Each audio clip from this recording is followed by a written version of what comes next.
Respetados lectores, futuros escritores, dirigentes de este país, administradores políticos, gerentes, jefes de despacho, etcétera, etcétera, futuros presidentes. Mi aporte político esta semana hace referencia o hago la réplica al texto publicado por el afamado escritor Mario Mendoza en la revista Cambio. Este texto fue publicado hace 15 días, o 20 días, algo más, o menos, no tengo el dato exacto, y me lo envió mi hermano Derian, porque él sabe que yo soy petrista, y me lo envió como en un acto de revanchismo político que yo le conozco dentro de su accionar, porque nosotros en la familia somos así, queremos políticamente demostrar la incorrección de nuestros líderes. Y en un juego que tenemos hace muchísimos años, en la familia, sobre todo con él, a quien tengo mucha más confianza y respeto, nos echamos vainazos políticos y vainazos religiosos y mantenemos una relación bastante activa académicamente, porque cada vez que vamos a decirnos algo es porque lo leemos y analizamos ese texto.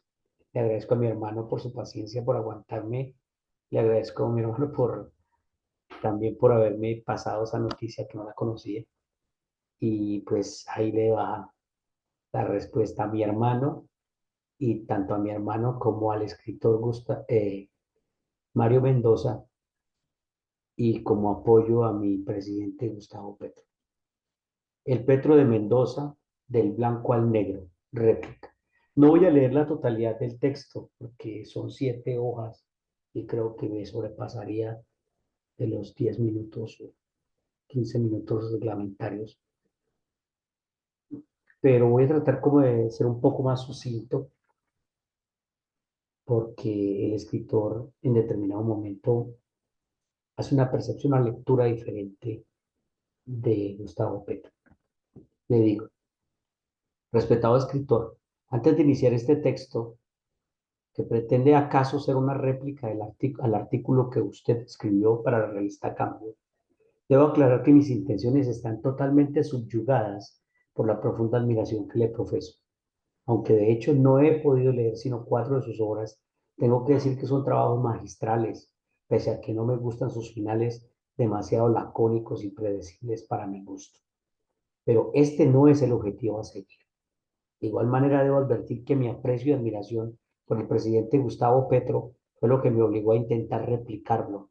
Pese a mi exigua experiencia como escritor, pues no hay ningún parangón, perdón, pues no hay parangón alguno entre, entre mis remedios de trabajo literarios y su magnífica obra.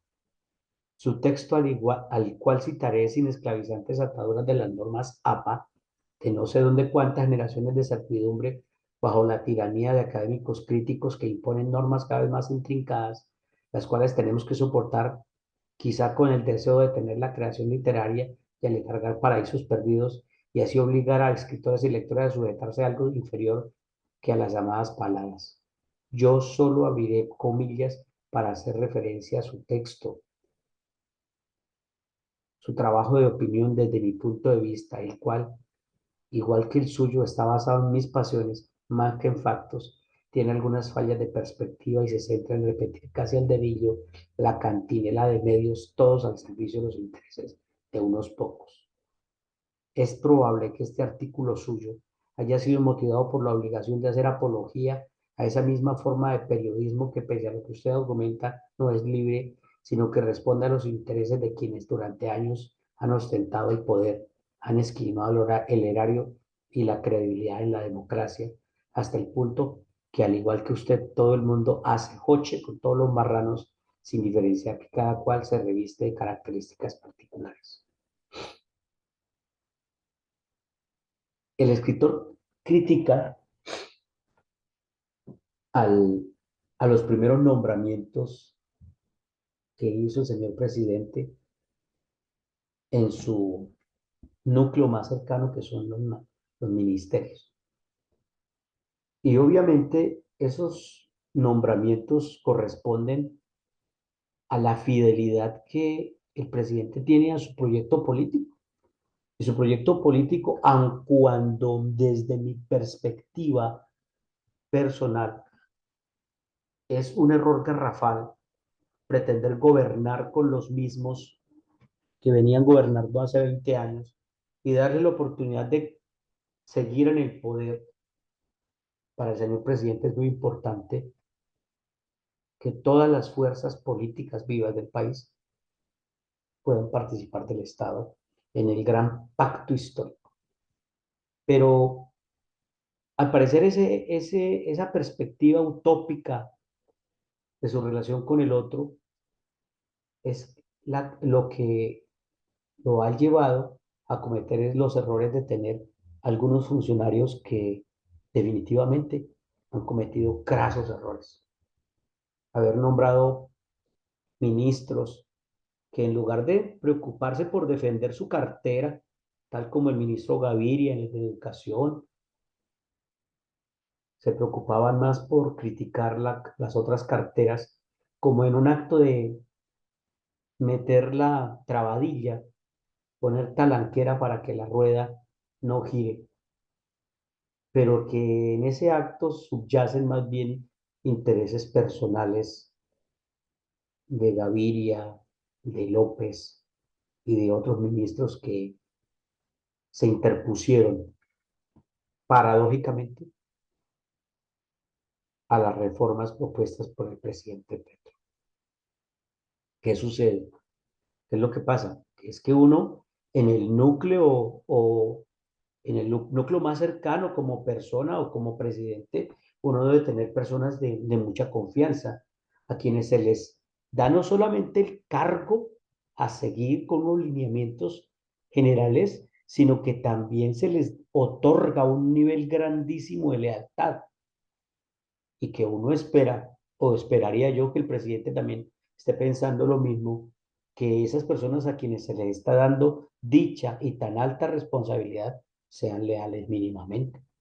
Pero uno no puede tener en el cargo personas que le meten trabadilla los unos a los otros, o que sus intereses personales priman por los intereses colectivos, o que pretenden estar en una cartera, o estar en una cartera y pretenden opinar sobre la cartera de otro. Yo creo que eso es deslealtad, eso es traición.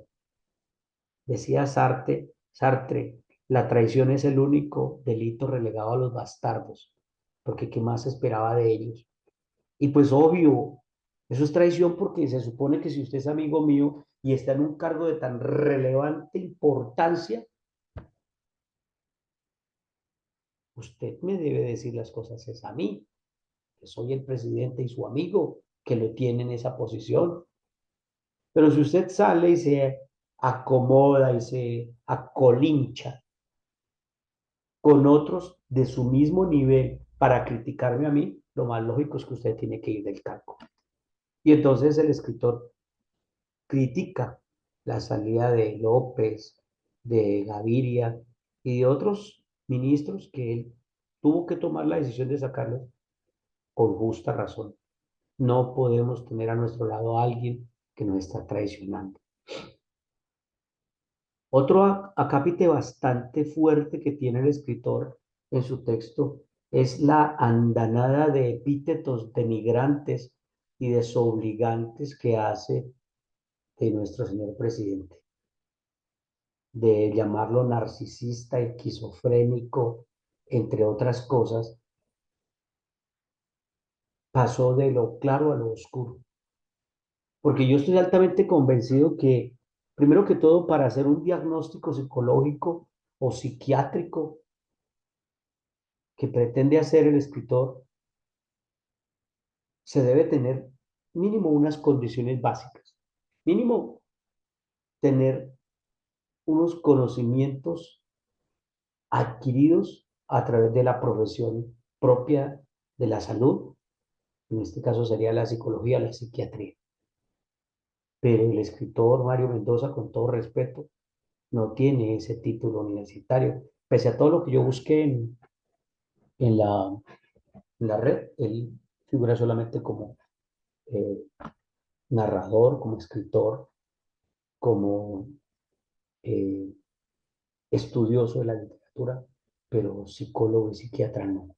Por consiguiente, pues su argumento es válido en la medida que se convierte o se constituye en una opinión, pero fundamentado no está. De otro lado, para poder sacar un diagnóstico de una persona, de su esquizofrenia, su narcisismo o cualquiera de las enfermedades mentales que le han pretendido endilgar al presidente, no solo Mario Mendoza, sino los medios masivos de manipulación, eh, es que ese diagnóstico es el resultado de varias sesiones privadas que se mantienen bajo el estricto secreto de la relación paciente y estudioso de la salud o profesional de la salud.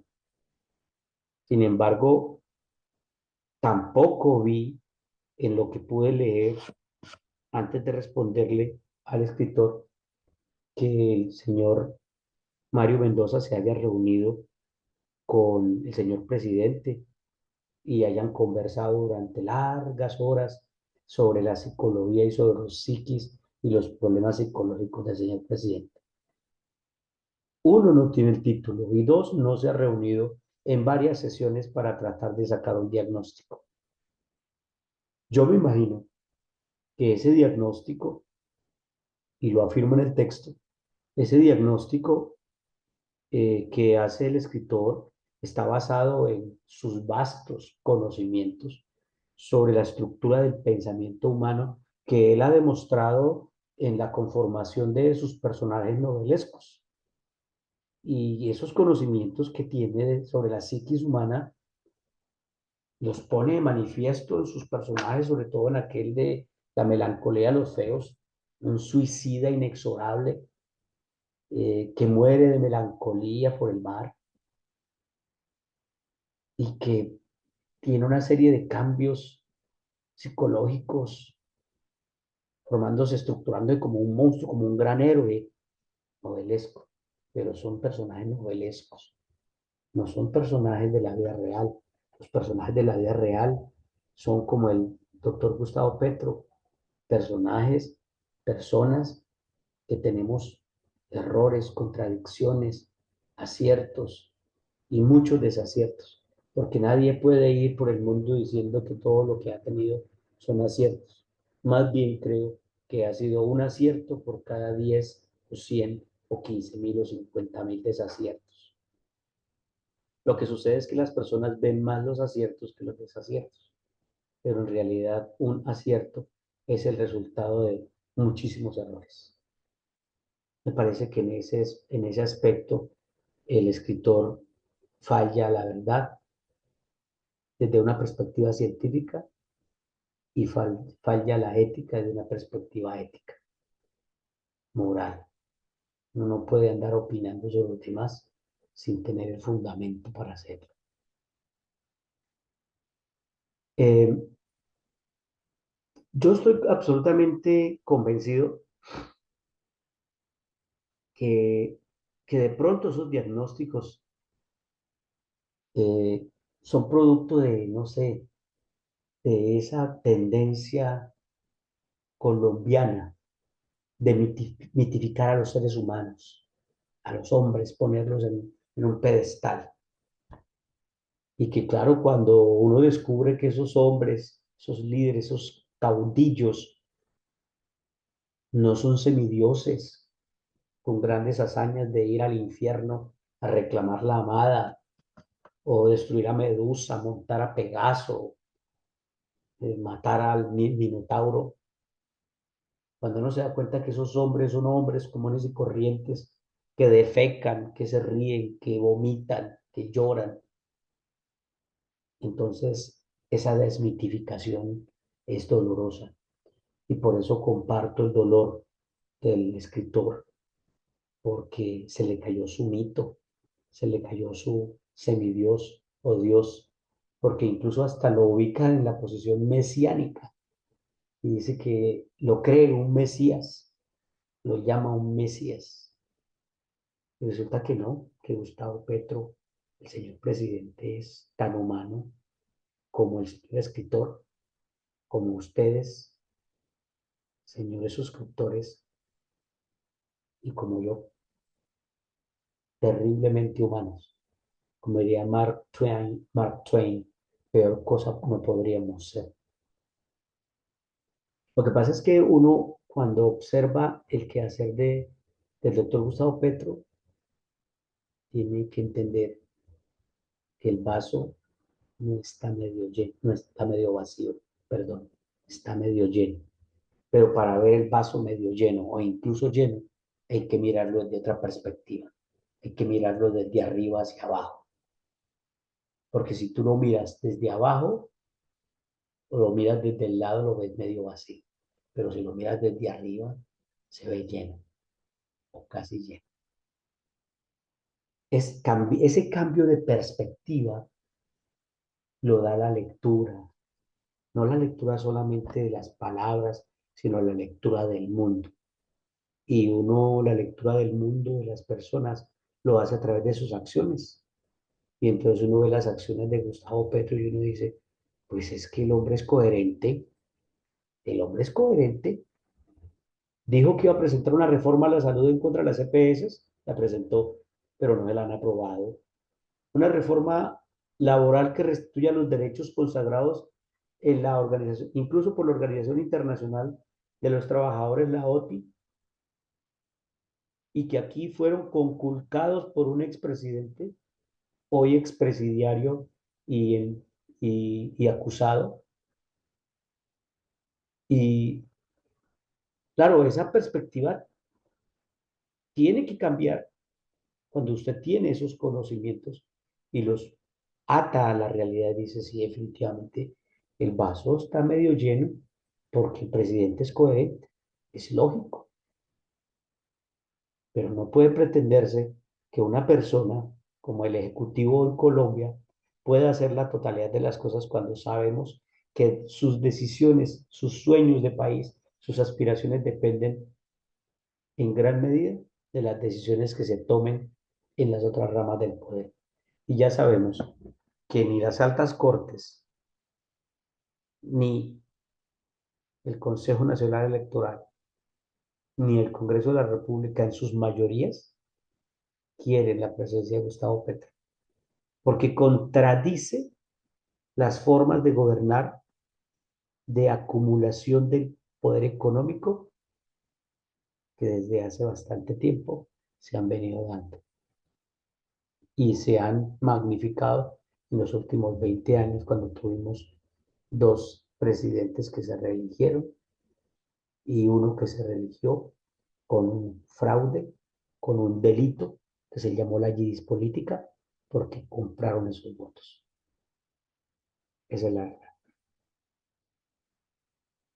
Cuando el escritor afirma que llama a las huestes petristas a las calles, parece que el escritor desconoce o como si desconociera, porque al principio de su texto se nota una síntesis bastante buena de la biografía del presidente, como si desconociera que es que el presidente es un revolucionario.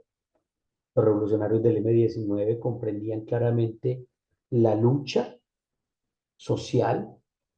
Él participó en la construcción del poder popular, lo expliqué en el video anterior, y obviamente la lucha social significa la articulación de las diferentes formas de lucha. Y la principal forma de lucha es el poder popular, la fuerza de la gente, la fuerza del pueblo, el poder del pueblo. Y el poder del pueblo está constituido en él mismo como constituyente primario. Por consiguiente, cuando el presidente Gustavo Petro nos llama y nos dice hay que salir a la calle a defender la reforma laboral, pues claro, no es que a mí me afecta la reforma laboral, yo salgo a defender la reforma laboral, no al presidente Gustavo Petro. Salgo a defender el proyecto de país que restituye mis derechos laborales. Cuando dice que tenemos que salir a defender la salud, salgo a defender la salud, no al presidente Gustavo Petro. salgo a defender la salud para que ya no existan más los intermediarios de las EPS que han desaparecido más o menos entre 9 y 13 billones de pesos de nuestro dinero para construir las inmensas macroclínicas, pero que endeudaron a los hospitales y endeudaron a las IPS y además de eso quebraron la salud y pues obviamente nos tienen hasta sin pañales, lo demostró la superintendencia cuando asistió a una de esas EPS donde no entregaban la medicina. Es, es lógico de comprender que el doctor Gustavo Petro entrega el poder a quien le corresponde, a la gente, al pueblo, a nosotros, los constituyentes. Y pues es apenas lógico que él interprete las formas de lucha y sabe que la forma de lucha más importante es la lucha del pueblo. El pueblo tiene que aprender a defender sus derechos. Y esa es la gran enseñanza que nos está dejando el presidente Gustavo Petro. Otro aspecto que parece como absurdo en en la percepción del presidente que tiene Mario Mendoza es que él piensa que uno no va a defender a sus amigos o piensa que porque los amigos, familiares o allegados políticos estén inmiscuidos en negocios fraudulentos, el presidente lo esté. Eh, el escritor aquí hace una figura literaria que llama el sinécdoque. Es decir, que porque mis amigos son, voy a colocar un ejemplo, mis amigos son marihuaneros, entonces yo también tengo que ser marihuanero. Entonces, porque los amigos de Gustavo Petro, que como Piedad Córdoba se reunieron no sé con qué delincuentes, y porque el hijo de Gustavo Petro recibió unos dineros de no sé, de dudosa procedencia, o porque Mario Benedetti eh, prometió esculcar unos asuntos de unos dineros que entraron en la campaña eh, de dudosa procedencia. Entonces, él tiene que estar untado con eso. Parece que no diferenciara a la persona como tal y a las otras personas que están a su alrededor. Una cosa es la campaña política y cómo la campaña política recaudó los fondos y otra cosa es el presidente con los lineamientos que dio para que los fondos se recaudaran. Que algunos miembros de la campaña política hayan tomado la decisión de recaudar unos fondos y beneficiarse de ellos, como lo hizo su propio hijo Nicolás Petro, no significa que el presidente haya sabido o conociera de esos eventos. Muy diferente cuando es usted el que da la orden, como ocurrió con lo de los 2.402 falsos positivos. Muy diferente cuando es usted el que es destituido de una alcaldía por nexos con el narcotráfico. Ahí sí se evidencia que el presidente estaba vinculado con el narcotráfico, pero nuestro presidente actual no, o por lo menos no se ha podido demostrar como se ha demostrado en los casos del expresidente, expresidiario y hoy por hoy acusado. También se le puede decir Matarife. De igual manera, piensa el escritor o acusa el escritor al presidente porque defiende a la Sarabia. Yo particularmente nunca he estado de acuerdo con eso, pero él la defiende como una de sus adalides. No vas a defender vos a tus amigos, vos defendés a tus amigos. Sin embargo, fíjense la honestidad y la ética del presidente que incluso ante el caso de su hijo dijo que la justicia se encargue de demostrar su culpabilidad e inocencia. Y en el caso de la Sarabia, fíjese la ética del presidente. Voy a leer esta parte. mientras se investiga a mi funcionaria querida y estimada y el embajador de Venezuela, o sea, Benedetti, se retiran del gobierno para que desde el poder que implica esos cargos no se pueda tener ni siquiera la desconfianza que se van a alterar los procesos de investigación. Es decir, para que no exista la influencia, los tráficos de influencia. ¿Esto qué implica? Que hay honestidad en su accionar. Para mí no es más que honestidad, pero para otro es la gran maldición. Pero porque no tenemos la capacidad, o el escritor no tiene la capacidad para percibir que esos actos de premeditación, de nepotismo, fueron posibles anteriormente y que el escritor iguala al presidente a otros que han cometido los mismos actos, pero el presidente en su accionar ha sido transparente. Ahí es que demostrar su culpabilidad a través de una verdad jurídica. El establecimiento o la ley es muy clara cuando dice que nadie es culpable hasta que no se, nadie es culpable hasta que se le demuestre. Mientras tanto, todos somos inocentes y más aún el presidente de la República con su fuero constitucional. Fuero constitucional que quieren violentar los del Consejo Nacional Electoral. Señor escritor, el presidente no es ningún gurú religioso, ni un mesías, ya lo dije. Lo que pasa es que él es coherente, pero cuando usted se burla del presidente como de su situación psicológica por haber sido torturado, ser víctima del conflicto, también lo está revictimizando. Y revictimiza tanto al presidente que incluso no percibe que el señor escritor proviene de una familia también desplazada, víctima del conflicto en el Líbano.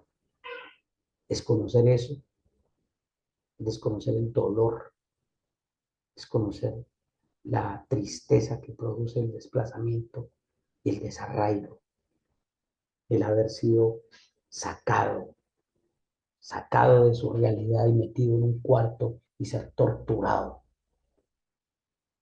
haber sido sacado de su tierra a peregrinar hacia otro país, o en el caso mío haber sido sacado del lugar donde amaba estar para peregrinar por este país. Es conocer ese dolor que sentimos los desplazados del país.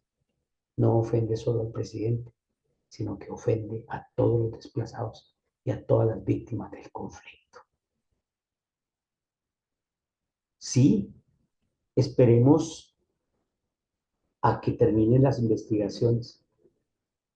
Sí, esperemos a que las investigaciones den los resultados. Mientras tanto, cualquier opinión que se dé es una opinión que está fuera de contexto, porque juzga al otro en la paja que tiene, que le atraviesa el ojo, pero no mira la viga que puede obtener. Finalmente, yo quiero mostrar una contradicción que existe en el texto eh, del escritor, porque el escritor afirma, como era de esperarse, en lugar de recapacitar, su radicalismo se acentuó y arremetió contra cualquier contrapoder que lo investiga o lo criticara. Este párrafo lo voy a leer completo. Primero que todo, no era de esperarse, pues no creo que un materialista como Petro, Petro es un materialista dialéctico, base sus decisiones en la esperanza, más que en la razón. Aún más, fue su capacidad de recapacitar lo que lo llevó a tomar decisiones para corregir los errores cometidos. Pero su mayor equívoco es el de afirmar que existe en Colombia prensa libre. Es decir, el escritor afirma que existe prensa libre en nuestro país. Desconoce esta última afirmación que cada uno de los medios de comunicación masiva que existen en el país pertenecen a un emporio comercial, económico que mueve sus fichas políticas al garete, quitando y poniendo reyes.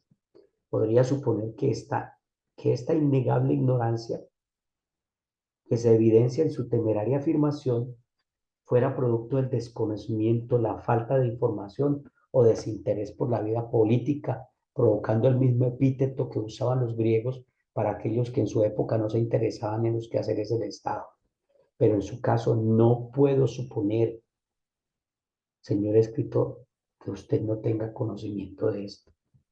Tiene usted una fama de intelectual formado, de analista de la realidad, de profundo conocimiento, una gran laya de temas que lo ponen al nivel de ser considerado uno de los académicos del país.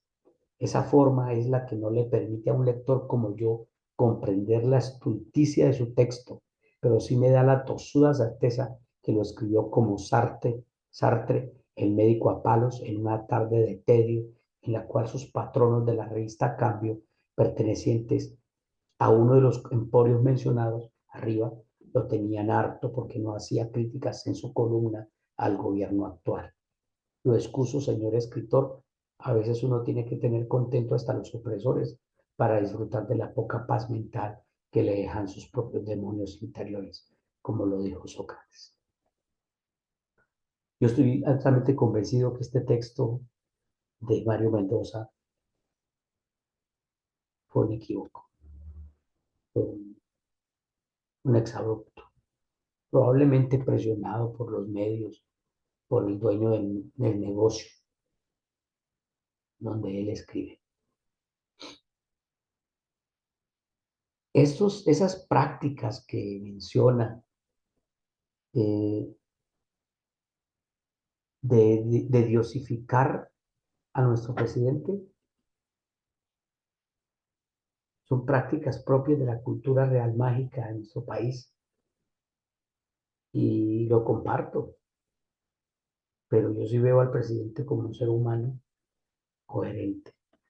Yo veo al presidente como lo que es, un revolucionario del siglo XIX, un romántico, que eran capaces de entregar su vida por su causa. Y su causa es el pacto histórico, aun cuando yo no estoy de acuerdo con él, porque no se puede gobernar con el enemigo. El enemigo va a cometer errores como cometió Olmedo, que proviene del partido de la U, creo que es. Y claro, la reputación, la mala reputación le quedó fue al presidente, pero Olmedo tenía sus garras, lean el artículo, tenía sus garras en muchos ámbitos del poder, lean el artículo. Olmedo tenía poder en muchos espacios del gobierno, o sea que su corrupción llegaba a otros niveles, lo dicen los artículos escritos al respecto. Y entonces, pues obvio, quien lo nombró es el responsable, quien lo dejó trabajar ahí es el responsable, pues Gustavo Petro, pero por su firme convicción romántica que cabemos todos en el mismo país y que podemos todos gobernar, pero no se puede gobernar con el enemigo porque el enemigo viene con prácticas antiguas que esquilmaban el erario público, que robaban nuestros recursos. Y Gustavo Petro tiene otra percepción del mundo que dice vamos a redistribuir la riqueza. No se puede hacer política en el Estado solamente entregando tierras o solamente haciendo cambios en la educación.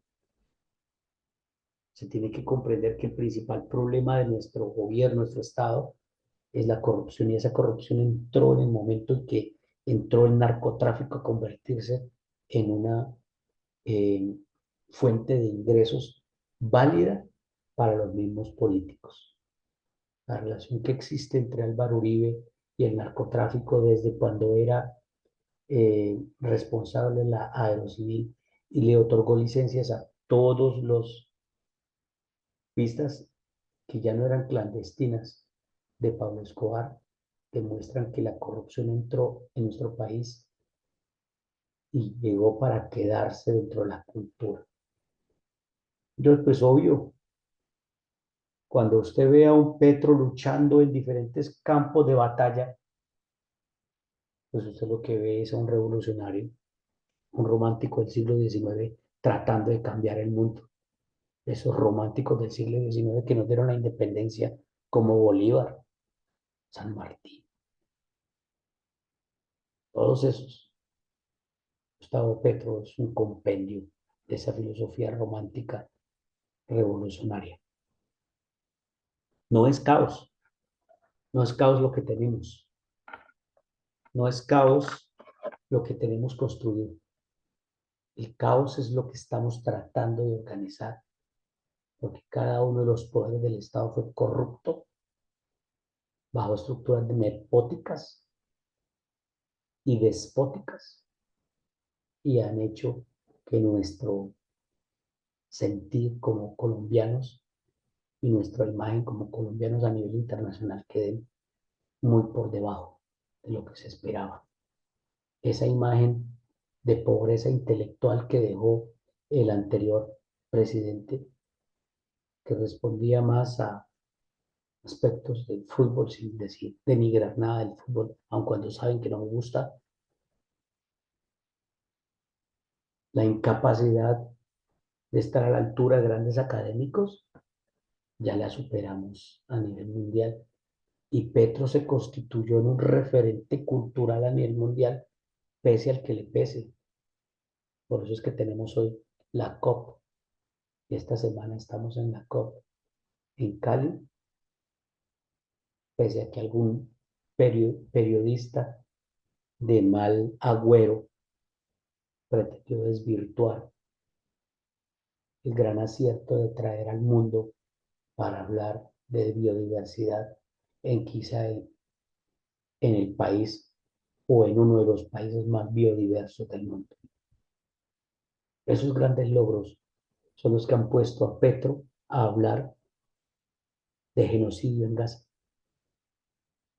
Y esas voces de aliento que ha recibido el país han sido por la empatía de muchos otros gobernantes en el mundo hacia Petro, un académico, un intelectual sensible a la realidad del mundo. No es un Mesías que pretenda salvar el mundo, es un ser humano con una cantidad de errores normales que pretende corregir el destino de nuestro país, que estuvo en las manos de unos acumuladores egoístas, ególatras y narcisistas, si me lo permiten, así como se lo permitieron al otro escritor, que acumularon el poder, la riqueza y las tierras, así como aquel que tiene una finca pequeñita, pobrísima, ubérrima, casi igual de grande que la capital. El señor presidente no juega al traidor y al héroe como quiere plantearlo el escritor o como queda planteado en el cuento que así se llama de Jorge Luis Borges. No, el pueblo, el señor presidente es coherente y llama a las huestes, llama a sus adeptos, a sus electores, para que se defiendan, para que defiendan el proyecto de gobierno en el cual creyeron, en el cual creímos y por el cual votamos. La verdad es que este texto eh, a mí me parece infortunado, a mí me parece que este texto eh, fue más presionado para que lo escribiera, fue más un, un desvarío, porque yo sigo creyendo en que Mario Mendoza es un referente académico, cultural y filosófico del país, pero que nuestro presidente también lo es. Y para ambos, mi completa admiración. Suscríbanse. Les cuento que eh, se han suscrito en el último mes más de 250 nuevos suscriptores. Muchísimas gracias por todos los que han visto mi canal y por todos estos nuevos suscriptores. Gracias porque creo que realmente mi canal está llegando hasta varios lugares donde antes no llegaba y me gusta mucho compartir mis puntos de vista. Gracias por las voces de apoyo que he recibido por parte de grandes amigos y por parte de grandes suscriptores que me hacen los comentarios, les he respondido de la manera más coherente entre mi filosofía, el arte que ejerzo, que es el arte de la palabra, y obviamente mi quehacer. Muchas gracias.